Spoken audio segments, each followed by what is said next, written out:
First of all, I think your analysis was very straight line. History doesn't run in a straight line.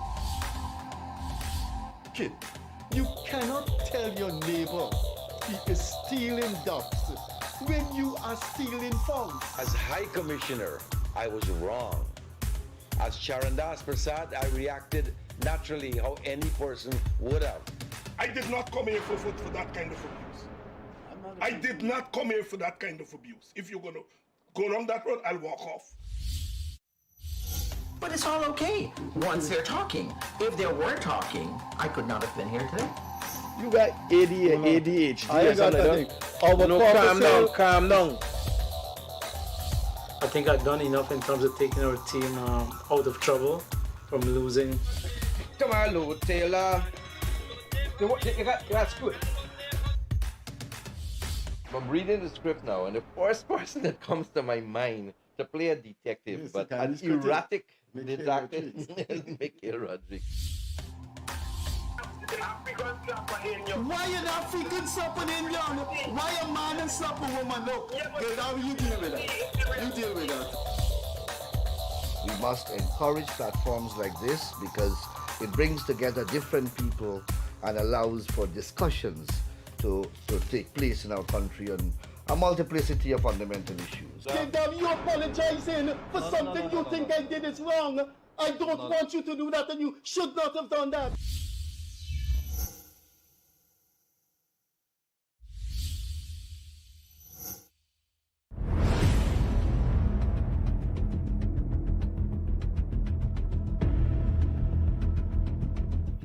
Hi there. Good evening to you from Guyana, wherever you are. Good night, good morning, good afternoon in other parts of the world based on different time zones. This is the Freddie Kissoon Show with co-host Akash Persaud. Unfortunately, Akash couldn't make it this evening. We have three panelists that are not only familiar, but have extensive knowledge of discussing politics in general in Guyana. Two are very young men, and whenever a young person enters politics, you think that is a plus for Guyana. Even Walter Rodney lamented that our young people need to be more politicized. So we have two young politicians or political activists, and alongside them is one of the Caribbean and Guyana longest serving Pan-Africanists, but with a progressive ideological viewpoint about the world. Our guest this evening, former executive and bigwig of the Alliance for Change, Leonard Craig, who is a weekly columnist with the Guyana Chronicle. Former chairman and current executive of a new and united Guyana, ANUG, Dr. Mark France, and the evergreen Gerald Perreira. Let's start with our customary protocol. Gerald, as usual, thanks for being here. Thanks. Dr. France, thanks for being here. I think I need to stretch over there to good. My hands. The topic this evening is there African marginalization in Guyana? Are African people being systematically shut out from the political economy of Guyana? I will begin with an introductory remark, and then we go alphabetically. That would be Craig, then France, then Perreira. The opposition and a number of other anti-government activists enunciated the term creeping apartheid in Guyana. And using my theoretical skills, I did a Sunday column for the Kaicho News in which I used comparative politics and political theory to show that was nonsense.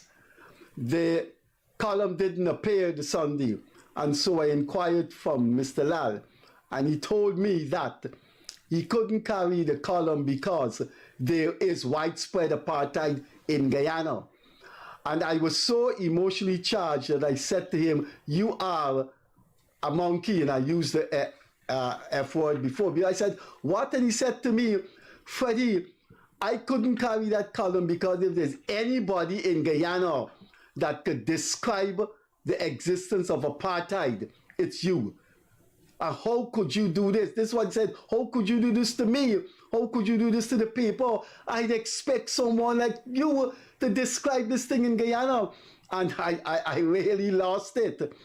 And he said to me, I dropped the column after I consulted people I trust, and he called G.H.K. Lal and Christopher Ram. Never for a moment I believe Christopher Ram would argue that there is apartheid in Guyana. Forget about G.H.K. Lal. So I would ask our panelists, is there a creeping apartheid in Guyana?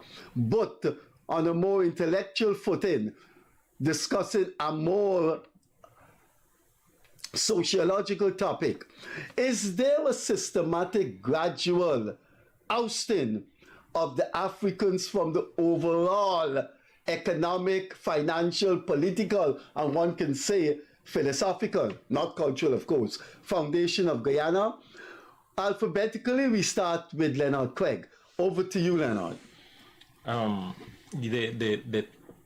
Thank you for having me again. And you have a distinguished panel today, and I feel out of place a little. Nevertheless, the topic you raise is very nuanced and many moving parts to it, and your 1 hour program might not justify give enough time to ruminate on everything. Nevertheless, there is a yes and no to your answer from my perspective.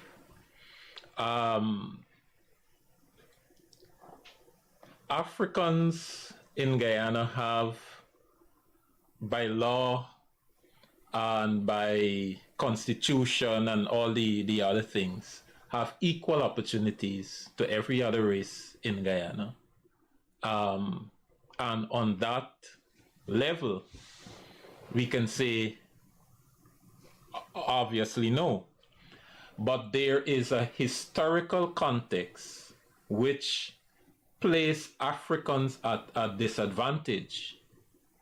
It might not be the doing of a specific person or specific set of people in our current configuration, but it is a historical fact that we have to acknowledge.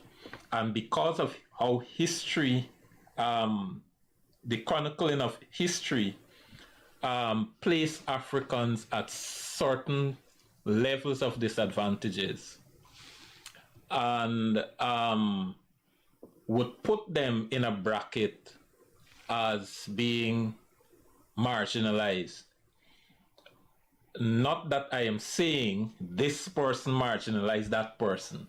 I'm saying the history put this in this context, and this needs to be defined. Marginalization needs to be defined. If there are some people who have and some people who do not, generally you say the people who do not have are marginalized, in the sense that a person who has economic power have access to a lot of things. They can, if they have certain kinds of issues, they could fly out the country, they could make phone calls to powerful people and get something. If you're marginalized, you can't do that. And it is in that context I am referring to that Africans are in a state of marginalization. And allow your other panelists to speak, and then I'll come back with some further explanation. I can't count how many times you and Gerald have been in this program. I can't count how many times you've been on this program. But I know the first program you've been on, we had a lot of comments. This guy is evasive. This guy he doesn't come to the point. Long-winded. But not long-winded. But it's long, but it's not direct. And I wonder if The leader of the opposition used a term sometime back, circumloquicious. Well, I wonder if he was circumventing the issue, but I take his point, but he has a tendency to not to bat with a straight pad. A test player. I think he's I think he could play spin good, right? Yeah. Dr. France. Hi, good evening, everyone, and thanks, Freddie, for welcoming me back on one of your shows. Just a little clarification quickly. I am not a current exec of ANUG United Guyana. I was on the previous exec, former chair. Yes, to get that out there. Good evening to all of the viewers. Freddie, this is a very important topic that we're discussing here tonight, and the word that is being thrown around there, apartheid, that's a very strong word. I don't think Guyana and the circumstances that all of the races, but more so the Afro-Guyanese faces, is anything close to apartheid. What I do know for sure is that there is some bias. There is some bias in some of the institutions. There is some bias in some of the organizations whereby you see a proliferation of other ethnicities. So you, for example, look, and I know you have an issue with the banking institutions, but for Afro-Guyanese to set up businesses and for them to get available funding, there are greater hurdles that they face. And that is just looking at one. With regard to the topic on a whole, I would say that there exists a bias against some persons of the Afro-Guyanese community, but clearly, as Leno was saying, and as for our constitution, we can see that all opportunities are available to all of the Guyanese. And I would encourage the younger persons in our society to pay heed to the opportunities that are available. Because if you have an equal footing, then there's a chance for you to get into everything that is available for all of the Guyanese. For example, I lime with a lot of like-minded Guyanese citizens of all strata, all ethnicities. And I have seen younger persons from the Afro-Guyanese population who are getting into business in this very age. Of course, a lot of them may be leaning more towards a political affiliation. And you know, once you lean towards who is in power, there are more opportunities that are open for you. So that may be one of the reasons. But I know that the government is going to counter any argument about apartheid with saying that, but look, our laws are clear. All opportunities are available for each and every Guyanese.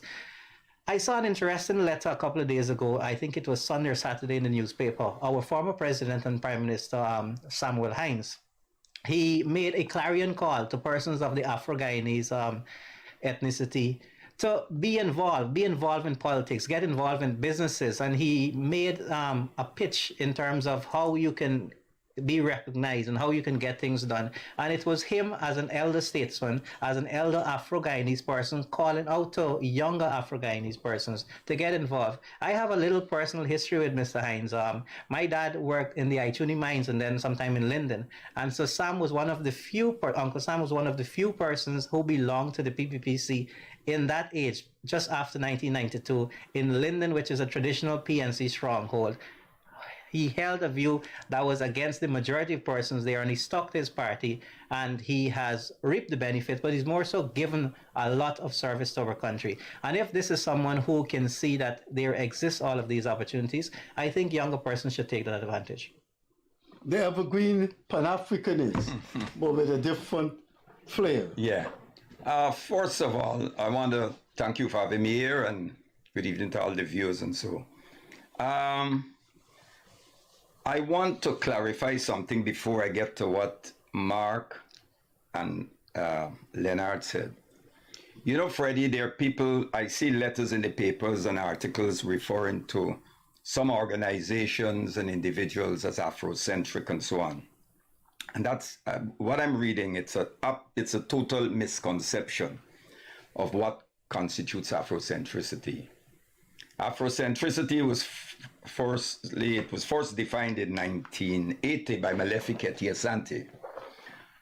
And Afrocentricity is a theory of social change. It's a theory of social change that starts with that affirms the importance of African history, African culture and values, as the foundation for explaining and interpreting the contemporary experiences that African people or descendants of captured Africans have faced. Now, I like to be brutally honest. I have no axe to grind, and I say what I have to say. I'm afraid of nothing in the flesh and blood. I do not believe that we have any Afrocentric, I don't believe that the organizations, many African organizations that litter this landscape, are Afrocentric in orientation. I know of one person, one scholar, who has used the Afrocentric methodology and research to articulate that perspective, and that is Dr. Kemani Nehusi. You know him, right? I know of no other. Having said that, I'm coming from that understanding and a revolutionary Pan-African perspective. I do agree that the term or the word apartheid is very strong when applied to Guyana. I was in South Africa in 2001 at the World Conference Against Racism. And I have friends who are in the Pan-Africanist Congress of Azania and of the members of AZAPO, Tanzanian People's Organization, that was founded by Steve Biko. And when you listen to them, they give you publications and their experiences under apartheid. You know how horrific and brutal apartheid was. So I would not use that word and that term in the Guyanese context. Now, Leonard mentioned that we need to define marginalization, and that's very important. This is my problem with those people who are arguing about marginalization. First of all,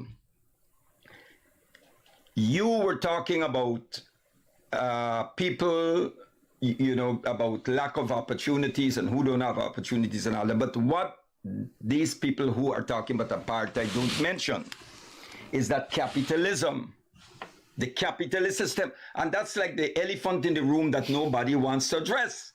The capitalist system is inherently racist. And today you have all these scholars talking about racialized capitalism. That is why Malcolm X said that you cannot, once you have capitalism, you will have racism. Eric Williams showed that in Capitalism and Slavery.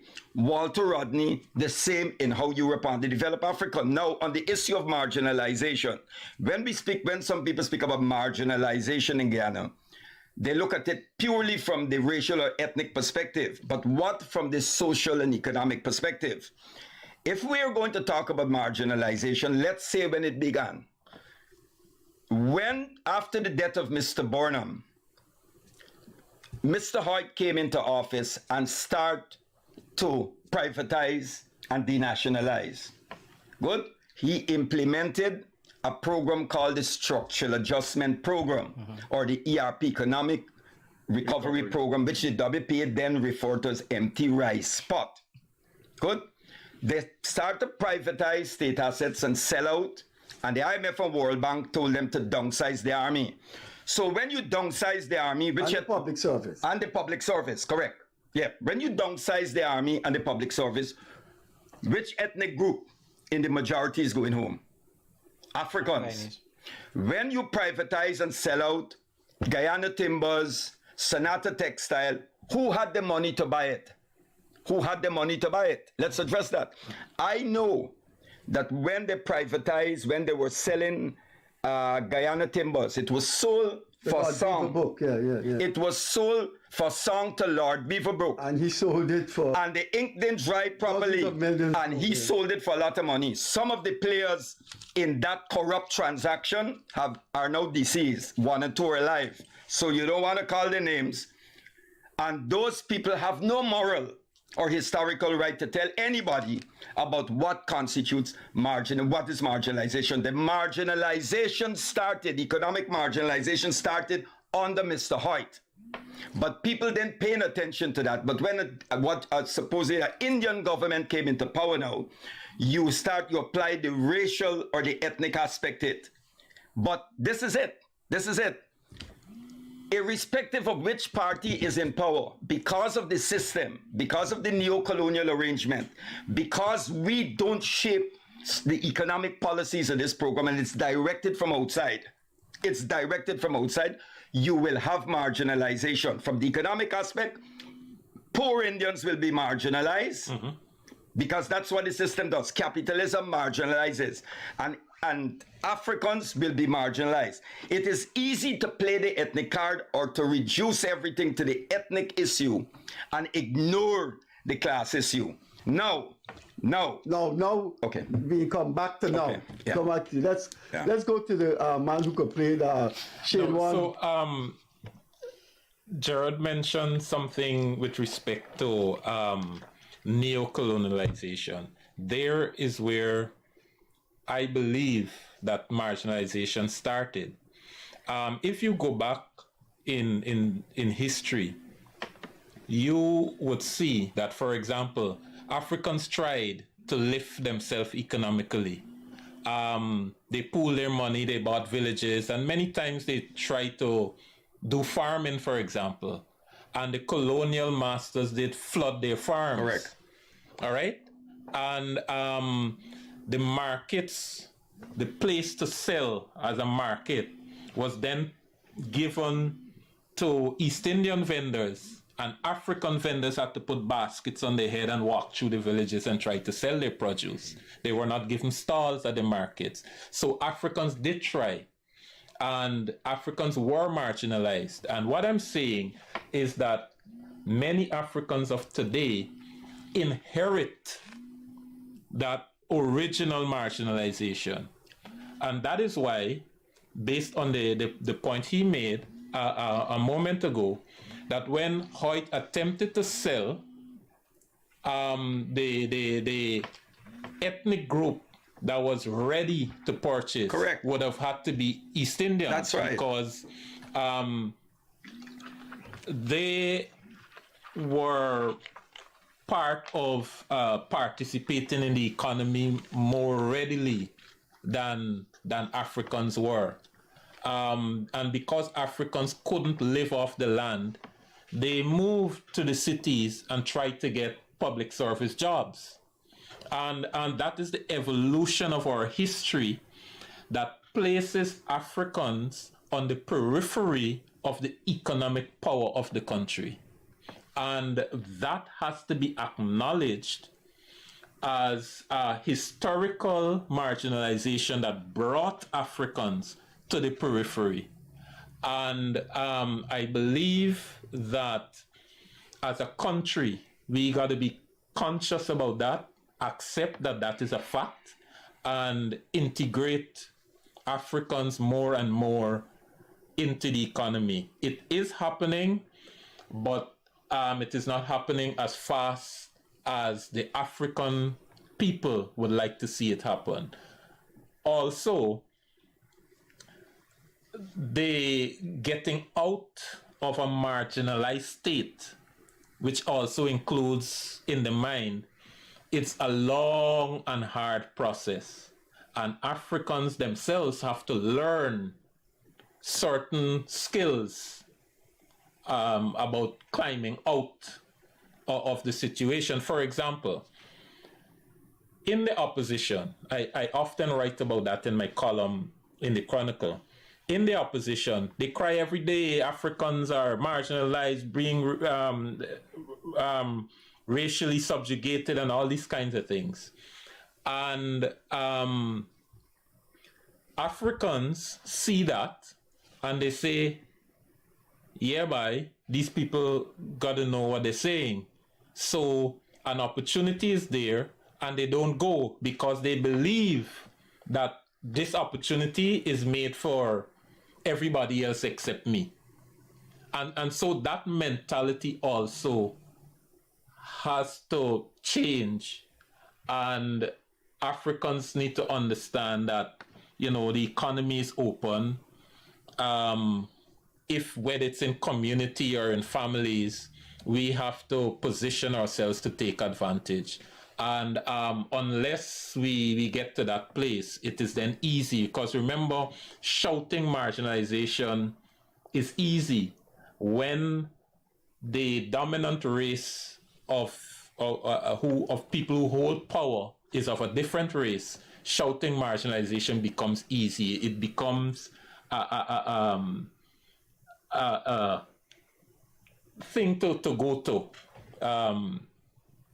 and it feels good and it sounds good when people say that, because it's a good excuse. Why you aren't trying to, get yourself together and so on? Well, you don't see what they're doing. You don't see what they're doing, black people, man. That kind of mentality. So there needs to be education along with attempts to better or bring Africans more from the periphery into the center of the economic activities of Guyana. Dr. France, you work at the public hospital as a medical doctor. You would say definitively you see, in terms of employment, a one-sided ethnic thing in favor of Indians, or the Georgetown Hospital has a good multi-ethnic representation in employees? Most certainly not. There is no discrimination with regard to persons who work at the hospital. I see persons of all races. And I just so happen to be part of the big batch of students that went to Cuba to study in 2006. And we have lots of persons from all ethnicities who went to study with myself. So I can say from the 300 doctors that went, we call ourselves the 300 Spartans. From the 300 doctors that went up that year, there's good representation from all ethnicities, inclusive of the Afro-Guyanese position. But taking what... But the Athenians didn't defeat the Spartans? Or was it in the end, but it's the victory that counts. It's the moral victory that counts, right, because a couple of years after they were able to join together, and then they defeated those persons. When I was young, I saw a movie about the Spartans. I could remember Richard Egan was the star. Yes. Richard Egan was the star. Tell the Spartans. So 300, you count yourself as the 300 as the 300 Spartans. So context is very important, and all of the information that just shared by Mr. Perreira and by Mr. Craig there is very important, but we cannot be stuck in the past. And that is why when he mentioned education is very important. But who is it that will educate the young Afro-Guyanese or the young Guyanese on the whole? It has to be those in power, but it also has to be those who were in power and has the experience. So you should be looking, or we should be looking, from persons from the Afro-Guyanese population who have been there. The Carl Greenidges, the David Hines, the Dr. David Hines, the Eric Phillips, all the other persons, whether they're in the opposition, the APNU AFC, or whether they're in government, or if they're in the business class. But we should also be looking for persons in the business sector, because we're looking at getting economic betterment for this population, to reach out to this population, be it at the university level, be it at the schools where we teach.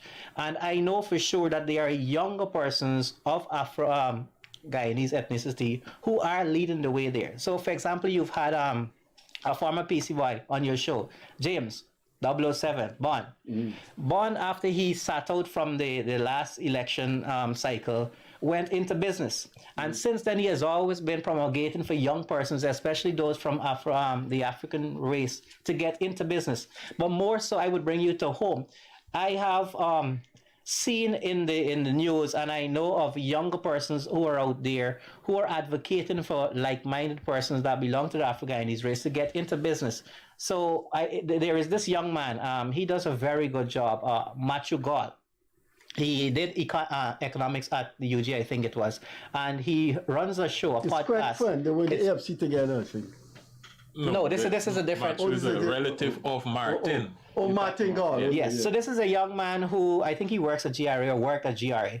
He runs a podcast called Common Sense, whereby he is educating young persons to get into business and how to deal with the business society and how to move up in life. But more than that, he has for the past 3 years held an interactive mixer called Economy. So Economy 1, 2, and 3, and he gets a lot of publicity, whereby persons in the business community, young persons I've seen from all races, from all ethnicities, from all social strata in Guyana, being featured guests on that program. And he has drawn a large crowd there of young persons, not only from the Afro-Guyanese race. And they are able to take home a lot in terms of how is it to start a business, how is it to grow your business, and looking at the opportunities that is it. Networking is very important, and that is what the younger population. Guyana has over 60% of persons who are 35 years and younger. We have to take advantage of that. We have to take advantage of what the world offers us now. Social media, networking, getting in contact with those persons who have experiences so that they may share that information with us, and as so we're able to step up from being just in the economic doldrums which we are accustomed to. You in ANUG, he has a political party, Organization for the Victory. Well, we don't define ourselves as a party. Movement. Yeah. But let me say, election contestant. Is that all right? Yeah. He has an organization that is. I'm not a politician. I like, if you want to apply the term, use political activist. I'm a revolutionary. If you're the leader of a party, if you're the leader of an organization that contests election, you're not a politician. No. Let's hear. So there's a man who's farming, but you say I'm not a farmer. No. You know, Freddie, you know that politics is meant to be something for all the citizens and not something that is professionalized for the elite. Yeah, you're deconstructing the that's word. right. Good. Yeah, that's right. All right, but you, I know you don't mince your words. So you heard what the two of them said. Do you think African people have been served properly by their leadership, by people who say, I speak for Africans? I can tell you, David Hines said on this program, I speak for black people. You can't speak for black people. Geeta Chandan can't speak for black people. I speak for black people. Now, having David Hines say that, Eric Phillips say that, are you satisfied with that leadership? Well, first of all, let me say that I make no apologies to this. I'll say this. When you read, no, I'm not going to lie, but when you read Frantz Fanon's Wretched of the Earth, and you examine, and what C.L.R. James addressed in the Creole, where he looked at the middle class in the Caribbean, and that book you mentioned by Lambros Comitas and Levental on race and class, that's consequences of race and class in in Caribbean society. See, when you're going to make political analysis, if you're going to talk about the way forward, you must understand the past. You must understand history. Nobody has time to read. They're not reading or studying anything. So it's a lot of nonsense circulating. Show me any part of the Caribbean where African Guyanese, any part in the Caribbean where African Guyanese, sorry, where Africans are economically empowered. Could you name one? In Jamaica, 95% of the people of Jamaica, the population, are Africans. But who control the wealth of Jamaica? People of color. In Trinidad, you had, Africans and Indians, but you had Eric Williams, and this is interesting. This is the man who wrote Capitalism and Slavery. Yeah, one of the best. And he was the Prime Minister of Trinidad when you had the Black Power Uprising, right? You remember that? The Black Power Uprising was against Eric Williams. For Trinidad government. And that rebellion went to a certain level, and the Americans intervened with the Navy, and so they put it down. Good. You name it, in Haiti, 5% of the population that are not Haitians control the economy. Even you go to Africa, whether it's Kenya, in South Africa, although, and this is why you get the EFF, the Economic Freedom Fighters in South Africa with Julius Malema. Post-apartheid, you have a black president, a black government as such, if you want to refer to it as that, but white monopoly capital controls the country. But so we're coming right back here. You're batting with a straight pad. Why? You'll answer the question yet. Go on. You're satisfied? No, I'm showing, I'm giving, no. Oh, you're coming back to my question. Yeah. So, repeat what you said to me earlier. You're satisfied that these people who say, listen, we speak for African Guyanese, as David Hines asserted on this program. You satisfied that they're of your genre? I disagree. I'm not in the same camp with those people. I'm not in the camp with those people. ANUG was in office for 5 years. For 5 years. And you had this youngster here in the program, what's his name from, used to be in the AFC. Trevor Williams. Yes, Trevor Williams. Trevor Williams, yeah. I know that many powerful players, economic people who were wealthy, financially and economically strong, that had contracts under the previous regime, when the ANUG got in, nothing changed. Nothing changed. Nothing changed. I know young African Guyanese, trained civil engineers, bachelors in civil engineering, project management, who set up little companies and couldn't even get to put up a contractor, put up a door. In fact, one minister said to one of the youngsters, who is a member of our directorate, black people ain't got money, how you get contracts? And what the people of this country need to realize, and you know it's a very well-kept secret in this country. Tell us. 16 families in this country, the amount of land they own. And 5 are Portuguese.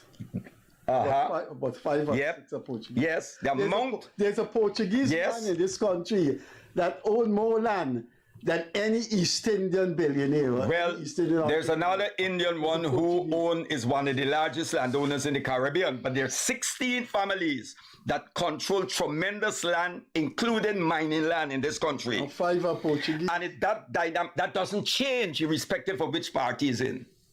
But it doesn't change because those people too, and the masses of this country, especially African Guyanese, need to know that those people contribute financially to both parties when is the time to campaign for elections. So regardless of who gets into office, not power.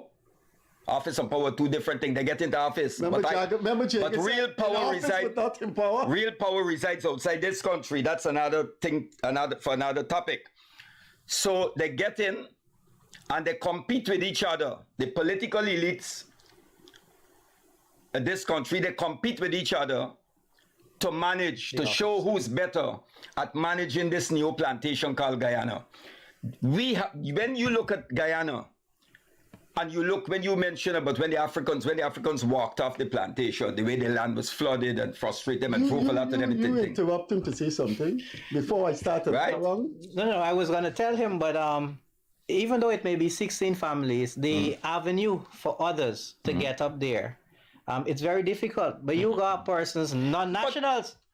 For example, the famous Sioux, being able to get a lot of land in Guyana. I am not saying that that's right, but I'm saying you can talk about what the youngsters doing and telling people about training courses and how to get into business. But what you're not addressing is you cannot have mass participation of people in the economy if the economy is not democratic. You've got to democratize the economy. There must be forms of popular ownership, whether it's cooperative, worker cooperatives, but the people must be meaningfully involved. Let's go to another round and start with Craig. You wanted to say something? I want to directly address the question you asked about whether people who claim to be representing blacks have done so effectively. And I want to come to a particular thing that happened under the Granger administration when Granger just won. He announced that he will set up a commission for African ancestral lands to investigate what has happened to African ancestral lands. I was a witness in that. When the commission was set up, I thought really that what Granger was going to do was going to look essentially at, here look, when Africans walked off the plantation, they pooled their money and they bought, let's say, 10 acres. But over time, even the government itself encroached on those 10 acres. It happened in Victoria all over, right? Even the government, our own government, not saying for nefarious reasons. It could be to put a canal that benefits the whole country, but Africans were not awarded or rewarded for it, financially or otherwise. Could I go through my round of questioning? Because I'm looking at time. I want No, quickly. Let me just finish. Let me just finish quickly. Sure. So what I'm saying is that you're battling with a straight path this time. So what I'm saying is that I really thought that there is where Granger was going, and then he was going to say, here, look, historically, the government took away 2 of your 10 acres. We are going to restore it to the African people. It might not be in the same place, but somewhere in Guyana of the same value and that you can use. And we are going to try to, get Africans to become landowners, and then we're going to discuss how we're going to distribute it. But do you know what happened to the commission report and whether anything exactly it just disappeared? But Granger had a number of commissions and nobody know what happened to them. But here what I want to ask, seeing the time is going, could you, the only person here who has medical skills, but he's not a psychologist, he's a general medical practitioner with special area in medicine, not psychology. The people that we look at today, Mr. Granger, Aubrey Norton, and a whole set of African Guyanese politicians, and this thing about marginalization, this thing about power sharing, can any one of you, and start with you, and I ask, how a government that purports to speak for African Guyanese won the seat of power through African Guyanese votes? How could you not have changed the retirement age when 99% of the people would have benefited from that are Africans? How could you not see that 99% of the people charged and spent 3 years for smoking a joint are African Guyanese? How could you be in power and not be sensitive to this? And your 5-year terms, your 5-year term is up. And then you come with a bill in Parliament to make the marijuana law lesser harsh. Starting with Craig. That has to be bizarre in world politics. With any other... Craig, I don't know what to say. I mean, you've already said it. You said it yourself. It's bizarre. And then here was happening. Perreira alluded to it, that when Granger administration was in power, they did not even seek to rejig the economic, to bring Africans into the center and what have you from the periphery and all of that. But the PPP is trying it now, and they're decrying the PPP for trying it. The PPP who they claim does not represent African Guyanese. So the PPP is attempting to give out contracts to do streets in Albaistong and in the inner communities. I've seen it all over the place. And they know this is a fact. If you say you don't know, the PPP understands that the Africans do not own these big machines and so on to win a contract against. So what they do, they require that the streets be built with concrete and stone. So you could go and rent a little ransom, mix up your cement, throw it on the road, and get the contract and get some money to elevate your family. The PPP under Air Finale is doing that. And the people who claim to be the representatives of African Guyanese couldn't find the wherewithal to use that approach to bring African Guyanese into the center.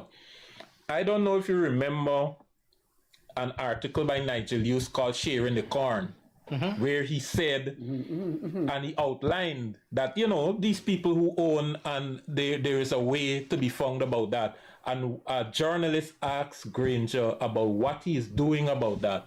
And Granger threw cold water on that. In other words, he is not interested. He is interested in setting up some system that all the people can benefit. But when I started, I said the Constitution and our laws are set up for all people to benefit. But our history put us in different position, which means a deliberate attempt, like as giving out contracts to do roads with concrete rather than with asphalt.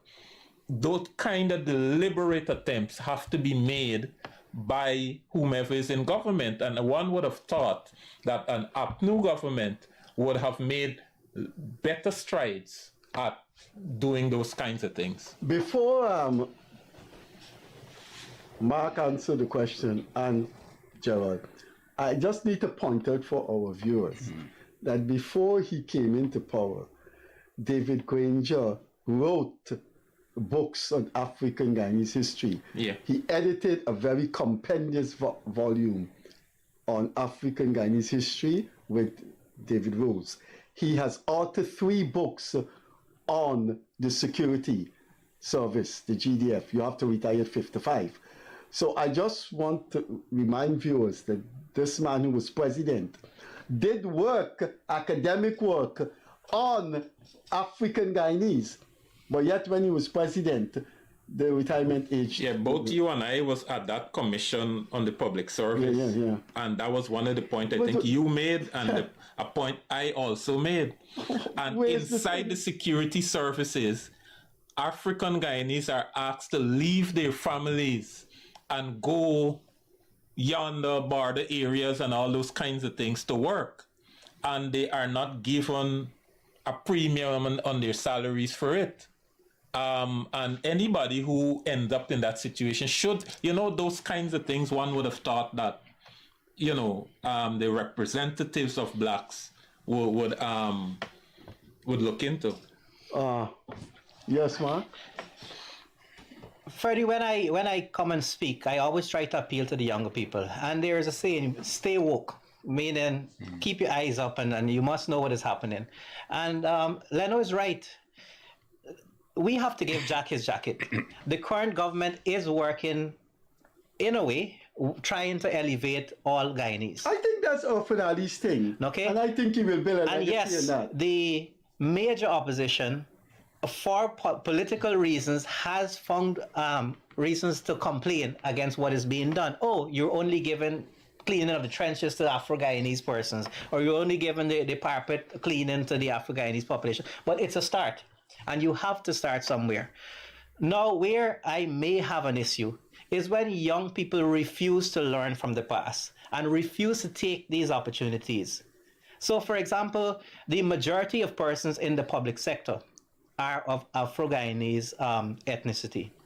And we have seen perennial leaders in these unions that controls the majority of these persons working in the public sector who have underrepresented and sometimes misrepresented the head of the public service is 35 years in office. If we as young persons allow these persons to continue misrepresenting and underrepresenting us, then we are a part of the problem. Yeah. Because Gerald mentioned the power, and he's mentioning it because the power rests probably in the Western world and who controls it. But power lies in your vote, in the people. And if you want to see change, you have to be that change. And that is why I belong to a political party that offers that change. We want to empower young people.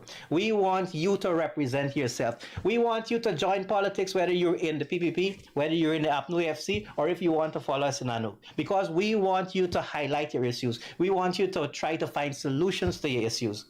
That is where we have to go. And so if you're going to be in a union that is always going to be electing the same persons and they cannot adequately represent you, then you're a part of the problem and you need to get out of it. Because all of those unions, whether it's the one that controls Gaisuku and look at them, whether it's the Clerical Commercial Workers Union or the other one that you're calling out, those people need to go. Younger people need to step up. People who are in tune with the issues that are affecting young people and how we can represent them and address those issues. That is where the problem is, and that is what young people got to learn.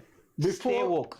Before Gerald comes in, when we leave this program, you have ANUG membership form, so you can give one to Leonard and one to Gerald. I'm going to give you a history. I don't join bourgeois, liberal, what you call bogus liberal democratic party. Excuse me? Bogus liberal democracy. This guy's a genuine young... No, I'm not talking about him. That's not what I'm talking about. I said that one of the biggest cons ever invented, one of the biggest frauds ever was put in place was that liberal democratic arrangement. You spoke about the people got to understand the power of the vote. General, please answer the question. Yeah, I'm coming to that.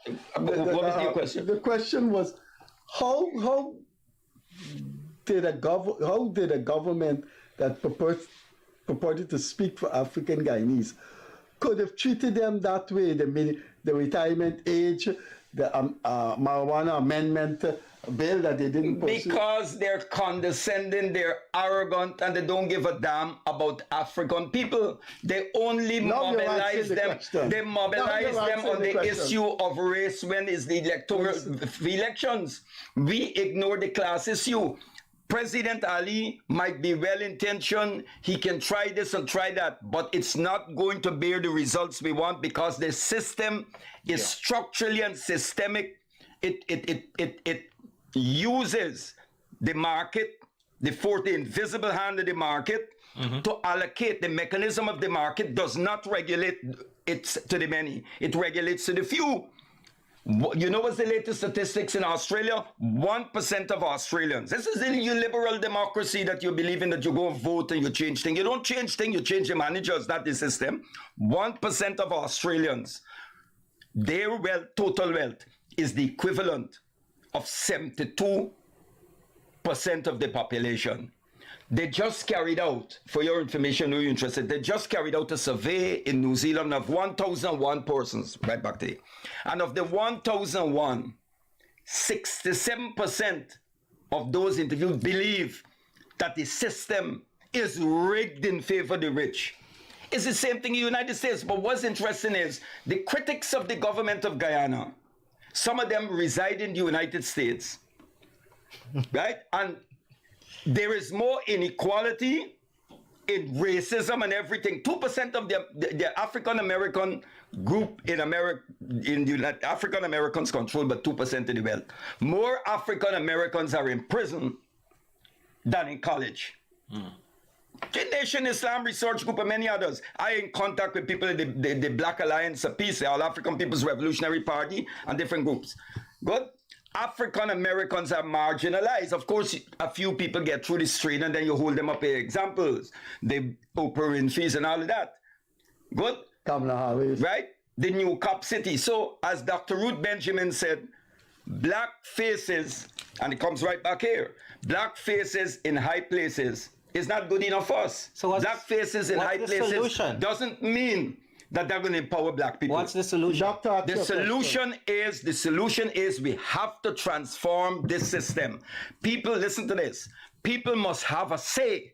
We need to put mechanisms, framework that will involve, don't every 5 months, every 5 years you're coming out and vote. Let people at the community level, in people's, Morris Bishop and them attempted that in the early days. The New Beginning, they were talking about assemblies of the people. Let the people have a say in the decisions that impact their lives. You cannot leave it to the snakes, as Harvey Cox said, to a few politicians who want to tell you this, and if you vote for me, we can give this big salary and all of that. And when they get in, nothing changes. I'm so glad you didn't call any name when you said snakes. Harvey Cox wrote a book called On Not Leaving It, a theologian, or Not Leaving It to the Snake. Let's go around. Deceive us. Let's go.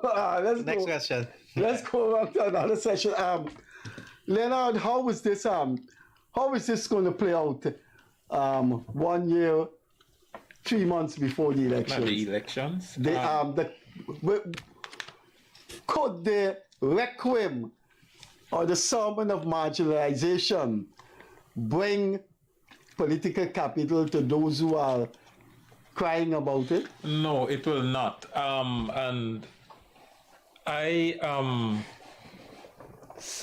not surprised, but flabbergasted that the opposition can't seem to get off of this. I am not saying if they genuinely feel Africans are marginalized, they shouldn't speak of it. But if this is all that you can conjure up, then it is a sad day. But I don't think that sermon is being sold. I don't think the congregation it is sitting well in the congregation, and I often refer to the 2023 local government election. In places where no opposition has ever had a seat, people are getting seat. In Maka, the PPP went there and won 1 seat. In New Amsterdam, they outrightly won 2 constituencies. In Georgetown. And the PNC is continuing to celebrate, oh yeah, we won Georgetown, but you Pyrrhic victory, right? And Spartans. And that is going to continue. I believe that is going to continue into next year. My village that I grew up in Berbice, number 5 village, West Coast Berbice, where I go to vote. That is where my mother is from, right? My father is from Quarantine, which is number 51 village. But in number 5 village, the people voted where I walked, and a lot of times you go and check the results. AFC got a lot of votes in the previous 2 elections, and since I left the AFC, and it's a black community, much of the votes went to the PPP, and the homeboy wasn't there, so they didn't vote for her. You heard that? What's it? The homeboy wasn't there. No, and it is happening in many communities that people are no longer, you can't, because people saw the APNU was in power and what we expected, right? Yes, some people's expectations were way ahead than any government could deliver, but the basic minimum they did not do to bring Africans again. I'm saying history placed Africans on the periphery, and you need deliberate policy. As Perreira is saying, that you got to change something in the system, got to change. The systemic issues got to change. And the coalition that represented blacks didn't do anything, not change any law, they didn't do anything to change the system. All right, we can't go around and put land in everybody's hand, but we could change laws to ensure that maybe that says, because people say there is discrimination in handing out lands, let's assume that was true. Why not put a law that says based on the application pool or something, or based on the population, that land must be shared out equally? And let me just give you this thing quickly, because I know others got to speak. When the coalition won, Keith Scott, and I'm calling names here, you're not going to get sued, right? I hope not, as I'm going to ensure. Keith Scott was Minister of Housing. And then Labour. And right? Minister. And we went to Keith Scott as a group of AFC young people. This is interesting. And I'm going to call the names of the people who went to Please, no man, history's me we call it. Right? I'm going to call names. Yeah. Myself, Marlon Williams, I know him. And so on. We can't remember the other. We went to Keith Scott. Oh wait, Trevor. Hold on, let me finish the one. You're taking up time. I think Trevor Williams was part of that thing. Yeah? Right, but he was not at the specific meeting, but he was part of our group that was trying, and we had the consciousness that blacks need to land this generational wealth and so on. And one of the things we wanted to pursue was moving all those people from the front road, one by one by one. Our thing was go to the front road and put spray paint on all the thing, number all the place, so you know who live there, and then systematically move them piece by piece by piece and reclaim that area, plus give these people thing. So we went to Keith Scott to have this discussion with him, and we said, Keith, here we're going on.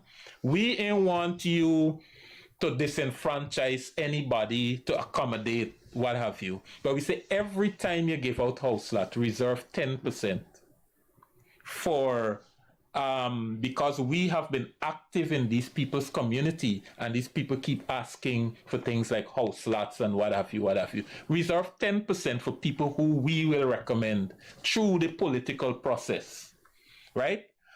Which means then if you're handing out 300 house lots, it's only 30. We're not asking you to give all these house lots to political comrades, right?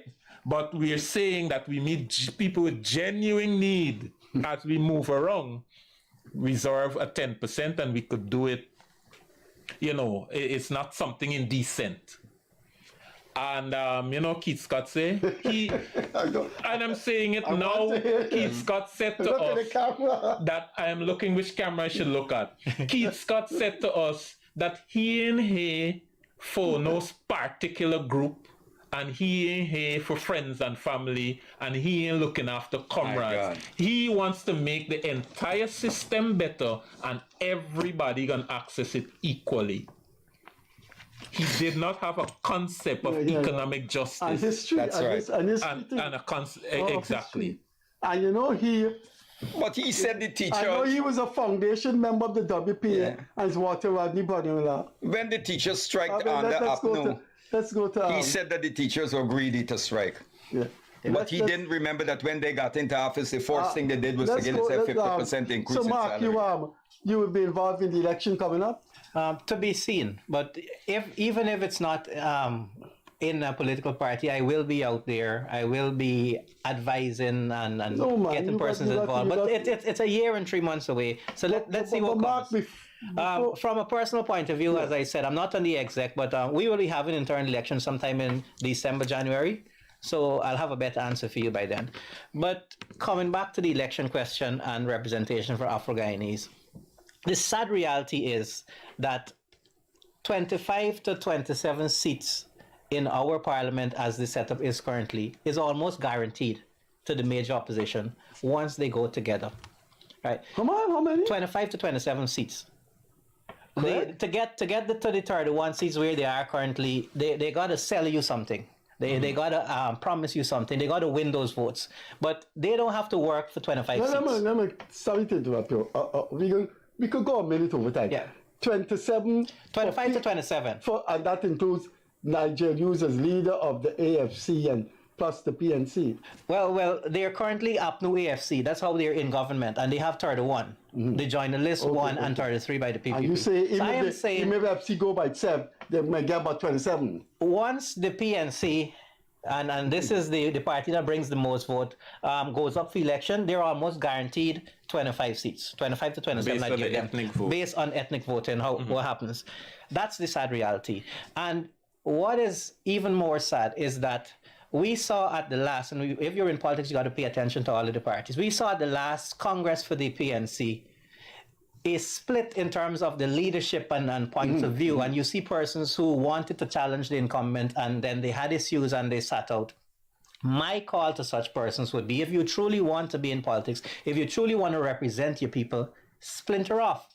You go sell yourself, sell the ideas that you're pitching, sell everything that you want to do, and win your votes on its own. If people really like you as a leader for the Walton Desires, for the Royston Fords, and these other persons, I am thinking that once they have a base, and there is a base that listens to such leaders, because people see the current incumbent as not being adequate, as not being a president material, they may be able to get a seat or two. Now, what you can do with that seat or two is represent those people properly in parliament. You can set policies, you can do things, and that is where the difference can be made. How many persons are willing to take up that challenge? Because people are comfortable sitting as an MP, and they know they're guaranteed a seat, they're guaranteed there once they're part of the big organization. But step on the side and do your own thing.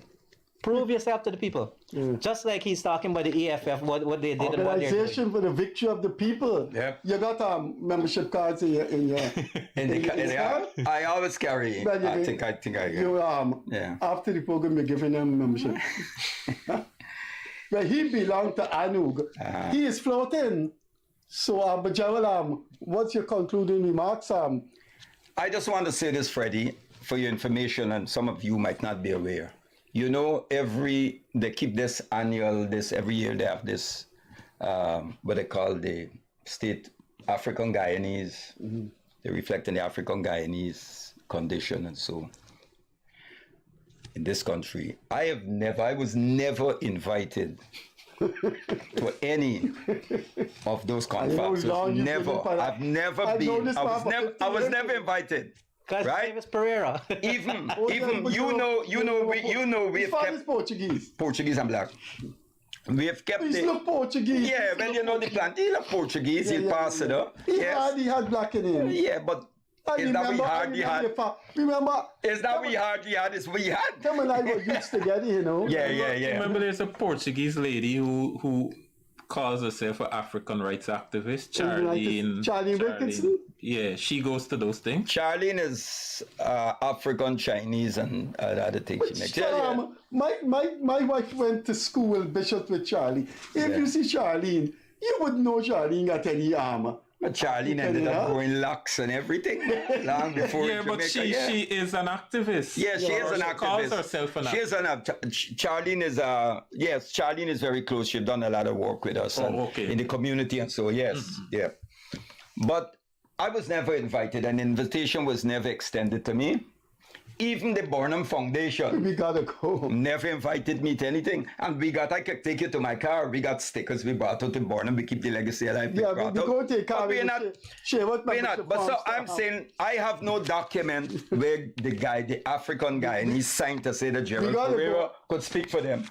But I speak, right, from a perspective that assesses what is happening, not just in this level, but also the region, and for the total that would lead to the total emancipation just a couple of seconds round the table.